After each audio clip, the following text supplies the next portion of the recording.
Well, hello, my wonderful drawing and painting students. Today we're going to be continuing our discussion about watercolor.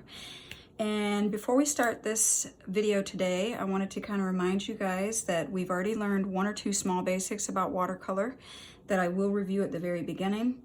And today I am going to go over, before we start showing you the tips and techniques, I'm going to show you some materials that you might want to collect to kind of assist you as you're going through this. These are some of the things that I'm going to be using today. So a couple of things that will kind of assist and that I'll be using throughout the video demonstration.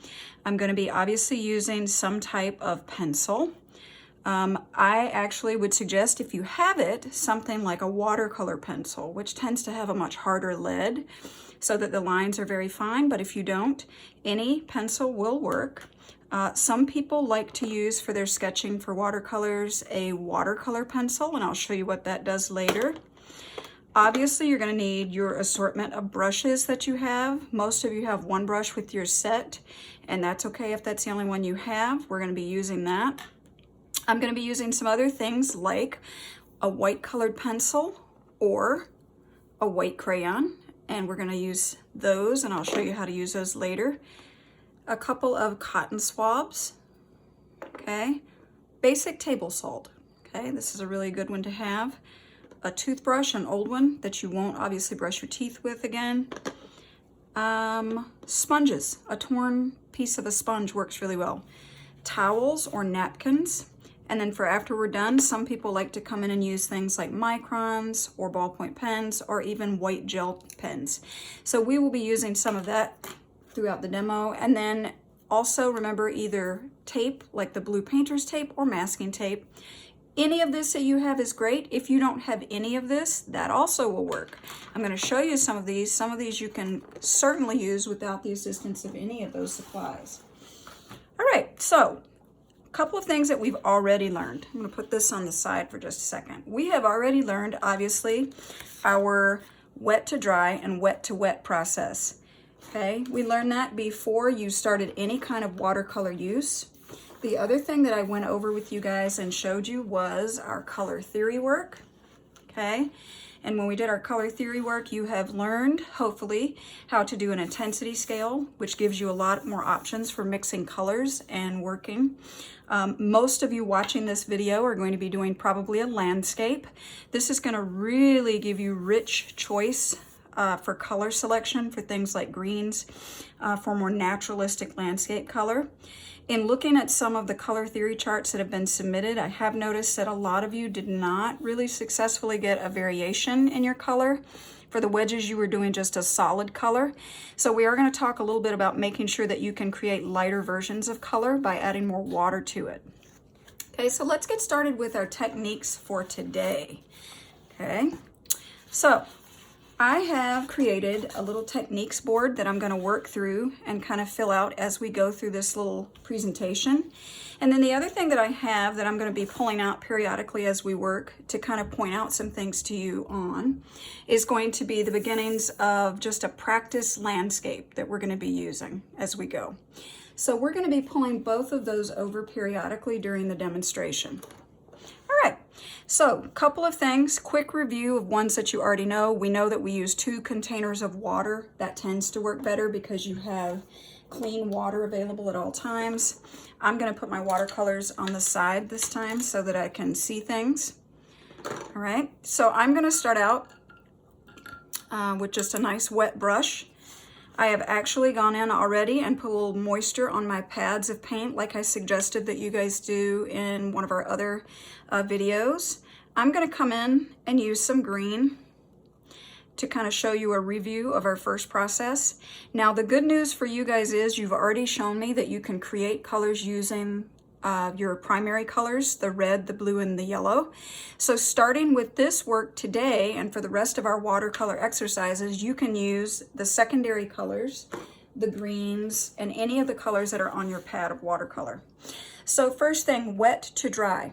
We said that the wet to dry process is when you take a brush with watercolor on it on dry paper and you come in and you create a very clean edge form.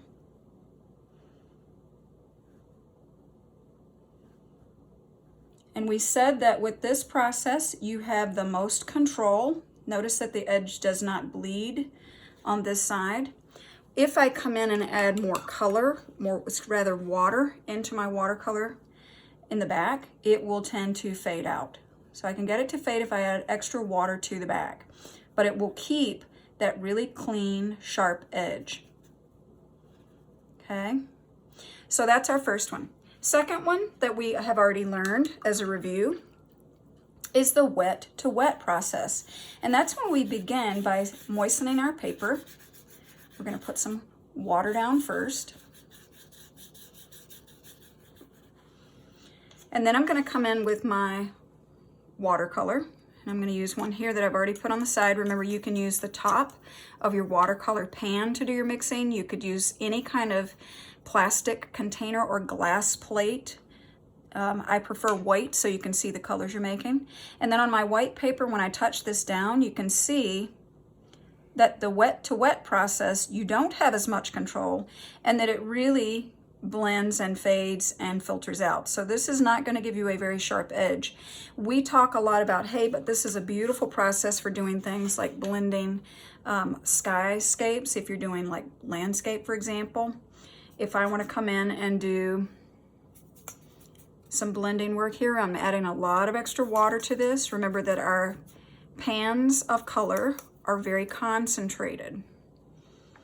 So I can come in and blend this in. And then if I apply a little bit more water, watch what happens when I wet that. I can re-blend these simply by wetting through that. And notice that there's no strong, sharp edge, okay? Couple of other things that we can do when we're dealing with creating things like landscapes, okay? So for example, most of you are going to be doing a landscape after we finish our techniques demo. When we come in and are thinking about creating things like highlights on a form, there are several ways that we can do that. And I'm going to show you in this little section, and then I'm also going to show you some on our sample landscape that I have on the side. Okay, so I'm going to begin, and I'm going to use a darker color so you can see this really well. I'm going to use some blue. If we begin first by creating our color, I'm getting my blue ready.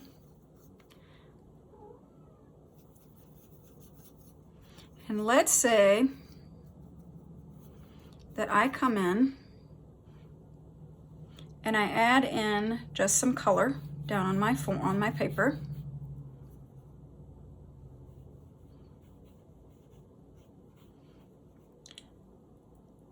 I can actually physically come in after I put down a color with my brush, if I clean it, and then take off most of the moisture, so I have a slightly damp brush. It's mostly dry. If I come on top of this once I put my color down and then go back over it, use my brush, and that will pull up some of the color, almost like an eraser. This is called brush removal. And this works until the form dries. Once this firms up, and I'm going to come down and work down here a little bit, and then I'm going to come down and show you what happens once this firms just a little bit, we can re-wet an area and still remove part of the color. Now do keep in mind that you're always going to have a small amount of stain from the first color that you apply. So if you first put down, for example, this blue, there's going to be a very light blue that shows. And you can see that the first brush, when I removed that up, it came off a lot easier than the second one. And that's because this is starting to firm up and dry. So we're going to let the top dry for just a second while we come down and learn our second removal process. And we would use removing processes for adding things like highlights. Maybe you want a light source on one side. Maybe you want to have, maybe you're doing a face or a portrait and you want to have a highlight on the face. Okay, you could certainly do that by this process. So I'm going to come in with some more of our blue, and I'm going to put down another swatch of blue.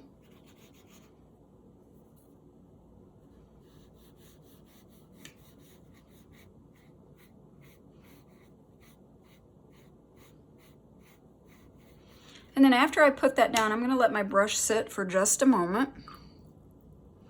And now what I'm going to do is, it says Q-tip removal. So I'm going to take a cotton swab And if you use just a basic cotton swab, you can use this tool in two ways. You can use it with the cotton very tight on the end of the cotton swab, and if I do that and then I move this through, it's going to come off in some ways like the brush, but with a fuzzier edge. I can also loosen the tip of my cotton swab, so if I make this a little softer and loose and squishy on the end, and then touch, it's going to remove it, but in a more faded way. You might say, hey, Miss T, where would I ever need to do something like that?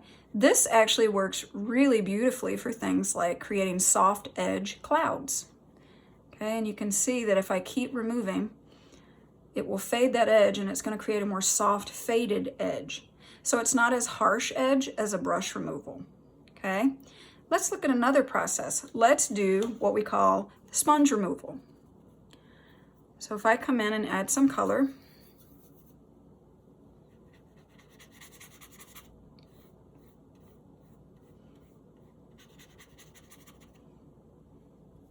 I'm gonna mix in another color with this time. Mix in some brown.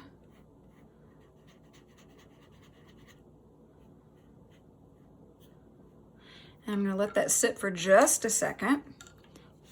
And while that's sitting and firming up ever so slightly, I want to talk to you just a little bit about one of my favorite tools for all types of painting, and that is just the lowly sponge. These things work amazingly for many different paint materials, and that's because of these open porous areas that are in the sponge. It can work as a removal tool, which I'm going to show you first, but you can also use this to actually apply color, and I'm going to show you that one as well. But let's say that I take my sponge. You would want to make sure that it is slightly damp, so I submerge this in water, squeeze out the excess water so it's really pliable. You don't want the sponge to be super hard and dried out when you do this. Then I can take my edges, and I actually like to tear the edges because I like a more organic look to it. If I do it with this, it's going to be very sharp and clean. I want it to be more faded and soft. I can come in and taking my sponge, touch that surface, and it's going to remove, depending on how hard I press, varying amounts of that color. Okay, you can also do some scuffing and kind of curving with it. And now what I want you to watch with this color that I've just put on, and you can even add supplemental color. I could take and maybe a little bit of my color and apply it to the sponge. This is a process that I love to use on trees, which I'm going to be showing you guys in just a few minutes. So I've put a little bit of color from my watercolor pad. This is the brown. And then I can come and I'm just going to sneak over here and do this on this side and touch down. And depending on how hard I press, it's going to apply a faded edge and a faded color. Let's do that again with another color. Let's use some blue. So I'm going to use some blue so you can really see it.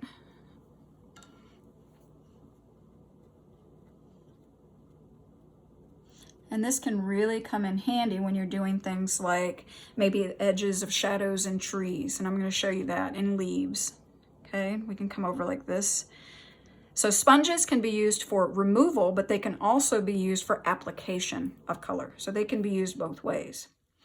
The next section, so let's review what we've covered so far. We've done the basics of wet to dry, so applying things with a wet brush on a dry surface, wet to wet, where we're taking wet paper and we're adding wet watercolor. We've gone over several highlight techniques or removal techniques so that you can create shiny areas on your watercolor images. We have done brush removal where we took our brush that was slightly damp on a wet surface and we pull it through and it removes the color. We've come in with a cotton swab or a Q-tip and we have drawn through that to create linear or soft cloud-like structures, and we used our sponge. The next section or the next category that we're going to do is what we call a resist category. So resist is where you are putting something down to protect the paper before you add color. Now, why would that come in really handy? Let's say that you are doing a watercolor with water, okay, where you're doing maybe a boat out in the middle of an ocean. If you come in and had some boat structure, okay, that you that you put down. Maybe you cut out the shape of a boat in either tape, or we could do it in wax, or you could do it in what is called frisket, which I'm going to talk about in just a second. And then you paint with your color on top of it. Resist would mean anywhere where you put one of these barriers first and then add your color on top, the watercolor won't stick to that area. So it allows you to leave the white of the page showing. Now frisket, a couple of awesome things about it. You apply it with a brush, and after you apply it and let it dry, then you paint over it, and then later you can rub it off, which is just amazing. Now the drawback of the frisket method is that I left my frisket in the studio at work, and just like you guys, I'm quarantined, so I can't go get the frisket. So we don't have any frisket to show you. I'm going to try to find some later and maybe do an edit to this little video, but for now I wanted you to know that it exists and kind of how to use it, but we don't have any. Second method is the one that most of you would be doing if you're doing a resist method, and that's going to be using some type of tape. Now I use blue painter's tape so you could see it in this video, but you could also use, even clear tape works. This masking tape, which is our like yellowish looking tape, also will work, but keep in mind that it is stickier and that when you take masking tape off, it will tend to tear the page more. So that's why I like the painter's tape. So I'm going to come in with some watercolor. You would apply the shape that you want. Let's say we're doing that boat. Maybe you're doing letters on a sign. You would put that down, rub it so that it attaches, and then do your paint on top of it. Okay, and then we would let that dry. Now I did a section earlier so you could see how this works, and I'm going to remove it so you can see what it actually does. And then when I peel this off, you can see that the tape resisted the color and left this area nice and white and strong. So that means later I could come in, if I chose to, and do drawing inside of that or any other type of method that I wanted to do. The other resist methods that I wanted to show you deal with using either a white crayon or a white colored pencil. Now this is a standard colored pencil, so that means that it has more of a waxy feel to it when you draw with this.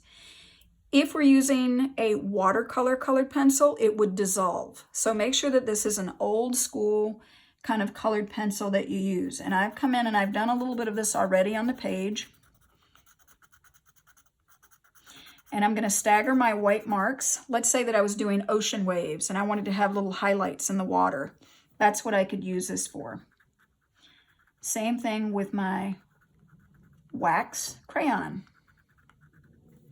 Okay, so now we're going to put some color over that and let you guys see what happens when we do this. So you could obviously use this, as I mentioned already, on something like maybe an ocean where you want highlights on waves. Put a little green in there so it's not just straight blue.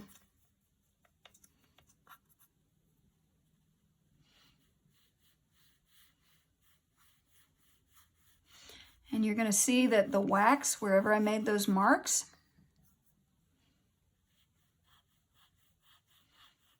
for the wax crayon, that it's really going to stand out and not let anything touch it. Now a tricky thing is happening over here with our colored pencil. When you first see this, you might say, Miss T, your technique didn't work. Once I put this on, I'm going to have to let it dry. And then what I will do is I will come in after this is firmed up and dried, and I'm going to actually physically erase the top of that colored pencil. And when I do that erasing, I'm going to pull this back up for you guys to see a little bit. Small, subtle little highlights like you see right here will be what I am going to have left and what are going to show. And we're going to come back and do that after it firms a little bit. So let's let this dry, and while this is drying and firming, let's move over to an area called scored paper and talk about what you would use a process like this for. So if you're doing a landscape, which is what most of you will be doing with these methods, a lot of times in landscapes you have grass. And when you have grass that you have to paint using a watercolor method where things can look very faded, you might always think, oh, I have to come in with a, wet to dry process and do little linear sections for grass. That does work very effectively for some areas. But another method that works really well is to do what is called scoring your paper. And actually in the examples that if you watch the landscape presentation, there were several where there were some sections with grasses on a very faded, in front of a faded building. I told you guys I was going to show you how to do that. And so this is one of those methods.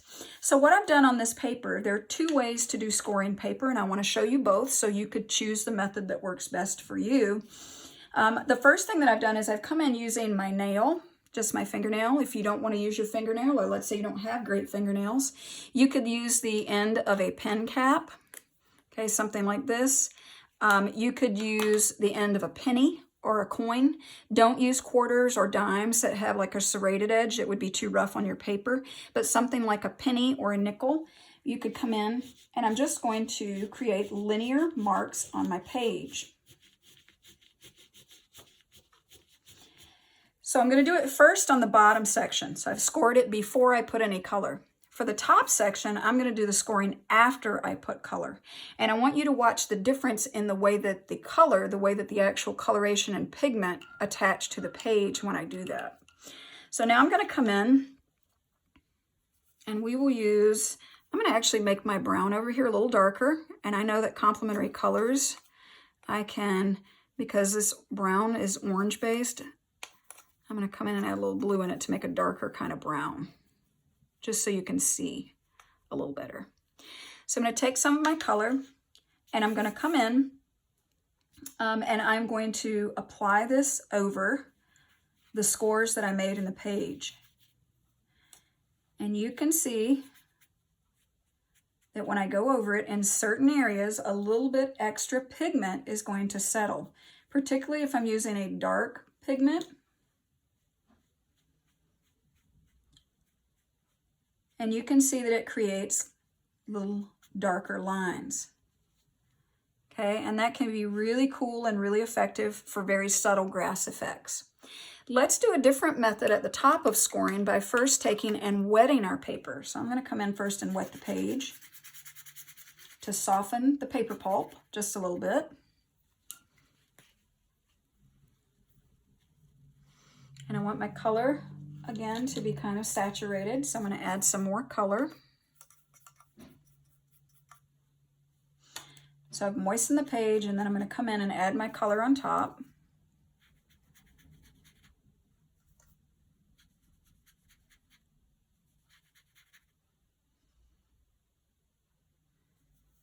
Make that darker so you can see it.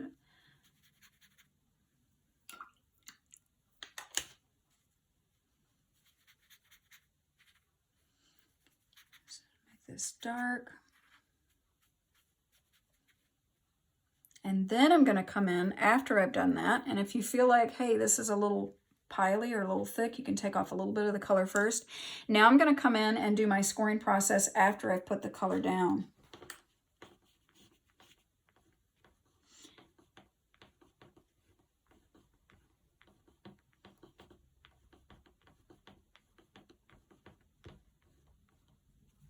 And you will see that this method will give you a darker, more dominant kind of scored effect. And then I could come in, if I wanted to, using just a slightly damp brush that I've taken off most of the moisture. And I could subtly take up a little bit of the color. And those lines are still going to stay darker. You see how they're still really nice and dark? So you as the artist get to choose if you want a darker linear look or if you want something that's more subtle and faded. So that's another process you can think about. The next technique for adding texture into your watercolors would be what I call a spritzing technique. And if you remember the presentation that we looked at on landscapes, you noticed that the first artist that we looked at did a lot of landscape work with trees that had very faded edges, and he had red little berry looking things that were always on his trees. And he did that by using a spritzing process. And so what I'm going to do is show you kind of how to do the spritzing process. You would start out by taking either a nice toothbrush, and I'm going to wet it, or you could use a stiff bristle brush. Okay, and when I say a stiffer bristle brush, I mean a excuse me, a non-watercolor brush. So like an oil paint brush or an acrylic brush or one that's more firm. Okay, and my brushes that I have right now are only my watercolor brushes. So we're gonna start out showing you with the toothbrush. So I'm gonna prepare some color. When you're doing the spritzing method, you want your color to be liquidy.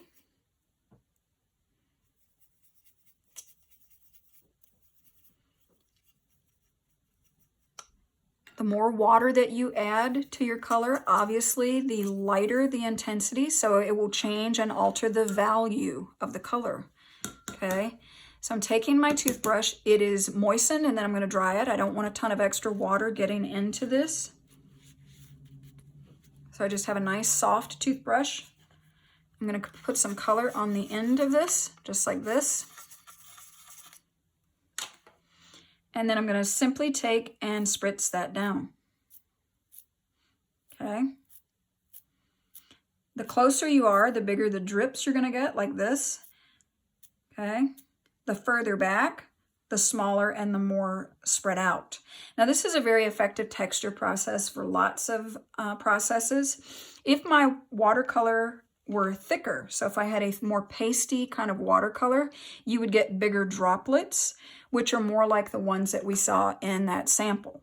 Okay, so varying the amount of liquid that you have in your paint is going to change the kind of size of the droplet that you create.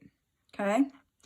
Next door to that, we have two more texture techniques, which are really good for all kinds of processes. We said, obviously, you could use these little driplet effects like this for spritzing in things like trees to create like some color in it if you were doing leaves.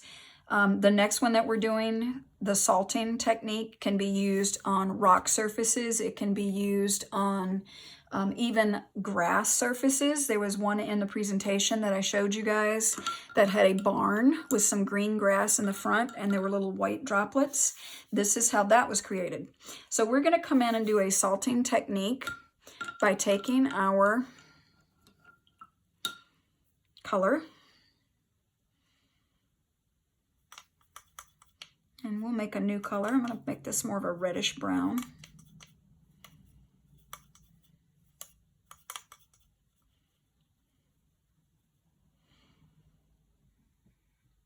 Put a little more liquid in this.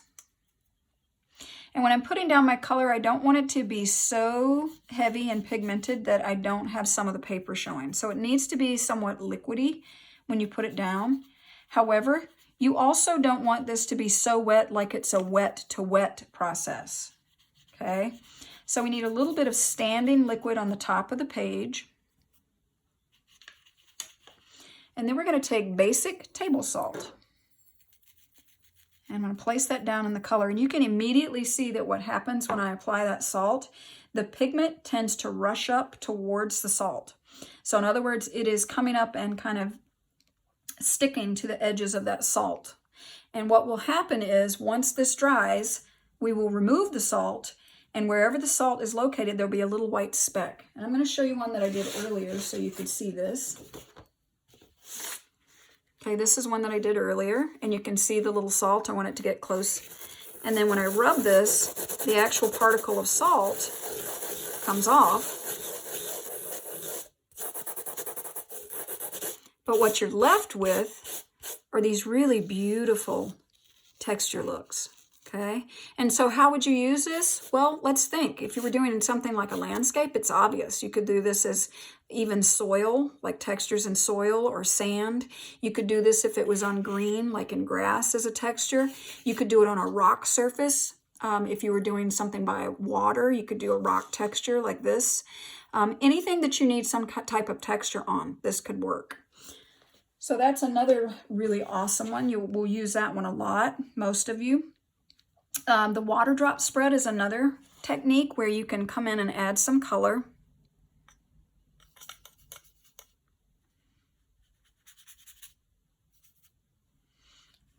And a lot of times you'll see this demonstrated using a dropper, like a little eyedropper looking thing. Most of you are not going to have access to that at home. And because of our old buddy COVID, there are no art stores that are really going to be open. So what we're going to do is just use a water droplet. So you're going to put this down, and then I'm going to clean my brush.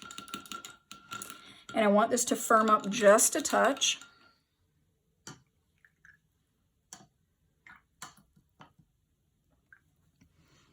And then I'm going to take my brush with a little bit of water on it, clean water. I cleaned it the first time to remove the paint, and then the second time so that I now have clean water. And if I come in, I can actually create a cool texture with just drops of water hitting that page. And it's going to bleed. And if this dries a little more, which I'm going to let this side, I think, dry, and then we'll come back to it, you'll get an even more controlled kind of cool effect like this that happens. So let's let this firm up while we talk about our next process. And then in just a moment, I'm going to flip back over and do another droplet on top of this after it is slightly firmed. So to do our next process, which is called the Saran Wrap technique, we are going to start by choosing a color. And I think I'll do some violet. We haven't done anything with violet.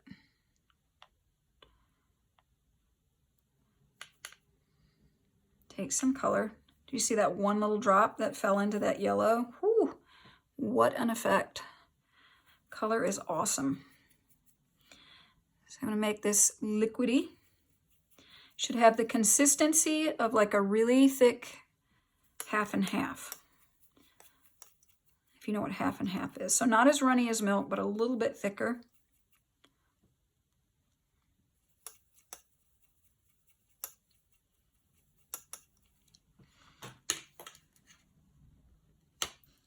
And while that, I'm going to clean my brush really quickly because I want to show you guys one other thing. Let me grab the Saran Wrap. So now a lot of you, we're adapting and we're using whatever we have. I usually use Saran Wrap, the name brand Saran Wrap. If you don't have that at home, you could use any kind of cling wrap. This is actually a little bit different. This is a press and seal wrap, but it works fairly well. I tried some of this earlier. So I want to show you what it's going to work like. So I've got my color mixed. We're going to do our violet. We got it over here. We discussed the consistency. Very liquidy, like a half and half. We're going to apply some on the page. You want to do this relatively quickly.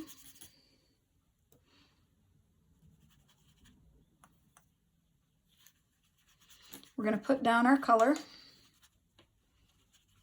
And the reason we want to do this relatively quickly is because watercolor saturates into the paper.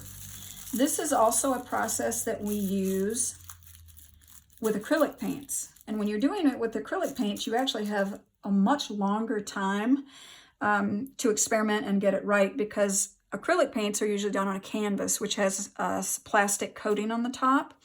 But watercolor starts immediately saturating into the page and sinking into the page.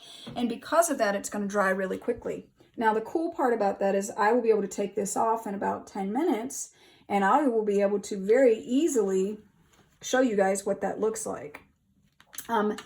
After we apply it and wait about 10 minutes, we're going to take it off. I'm going to show you an example of a section that's already done. This is a section right here of Saran Wrap process.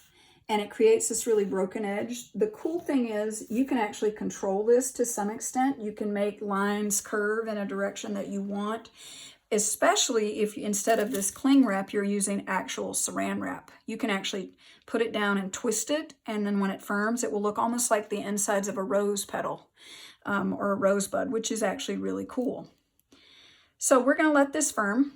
I'm going to do a droplet on our water area so you can see a spread. As we're getting our water on our brush for this water droplet effect, I did want to mention one other thing to you guys. When we come in with this kind of Saran Wrap technique and we're using it, this works really well for like underwater stuff, or again for rocks, or for any kind of textural like skyscape. They can be really interesting. When I learned the Saran Wrap process, I learned it with acrylic paints, and we did underwater paintings. So I've got some water on my brush, And I'm going to come in now with my water drop technique and just put a little drop of water down. And I'm going to let that sit for just a second. It's going to start to kind of activate the watercolor under it just a little bit. And it's going to create, as you can already see starting to happen, I hope, a little darker ring that is going to happen around that edge. And that can be really cool for, help it out a little bit and activate it. That can be really cool for creating like little organic looking amoeba-like shapes that can happen in your work. And you see that it creates that kind of darker ring where that water droplet was, okay? I want to show you what will happen if you take off the saran wrap too quickly. If I lift this right now, you can see that the water still moves and it would ruin your design. So it's really important that you let this sit for at least 10 minutes so that it really gets absorbed into the actual paper. Okay, so we're going to let that sit. Now what I want to do is I want to come in and think about these processes that we've used and think about how would I apply these to an actual landscape semi-painting.